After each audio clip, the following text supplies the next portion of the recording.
เต่าไม่คุ้มนำมิงสาวนำอ้อยสาวไม้เพียงสาวเจ้าไม่ลิงสาวเจ้าไม่เต่าไต่ช้างไม่ไต่หลังตรงไอ้เจ้าเยี่ยำไม่แจ้งตัวไม่แองรอเต่าเยี่ยำไม่แจ้งตัวไม่แองรอเต่าไม่เก่งไม้ให้เดา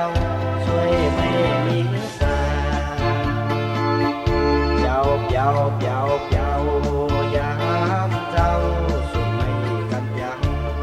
ไม่เก่งเจ้าผู้นำอ้อยเต่ากาเยือดท้องเพื่อตามไม่ผู้นำเต่ากาตรงไม่เจ้าเพื่อนหน่วยเยี่ยโซจังไม่ลายเยี่ยเนื้อนางเยี่ยยำจางเพื่อไม่สั้นไม่มันสอจังนำเต่ากา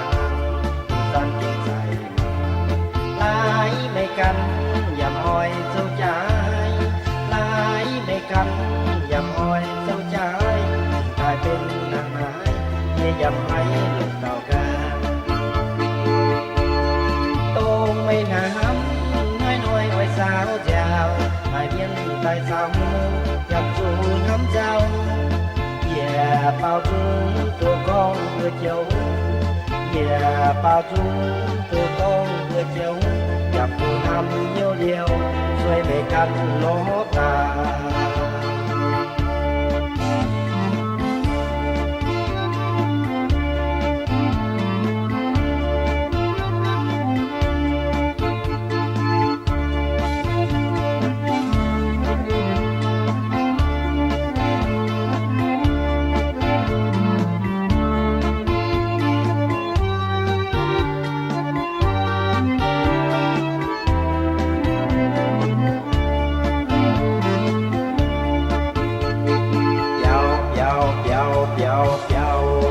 ยาม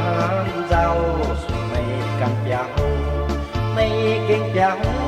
ตูน้ำอ้อยเต่ากาเยียถูกพรเพื่อตั้งไม่ถูกน้ำเต่ากาตรงไม่เปียงเพื่อนว่าเยียโซจังเวลาเยียเยี่ยวนางเยียยำจางเพื่อไม่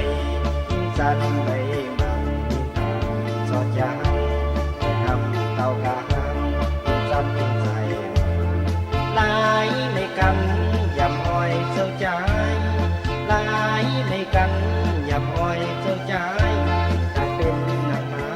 เยี่ยยำให้ลูกเต่ากาตรงไม่น้ำน้อยน้อยอ้อยสาวเจ้าหายเวียนใต้เสายำสู่น้ำเจ้าเยี่ยเป่าจุงตัวกองเพื่อเจ้าเยี่ยเป่าจุงตัวกองเพื่อเจ้า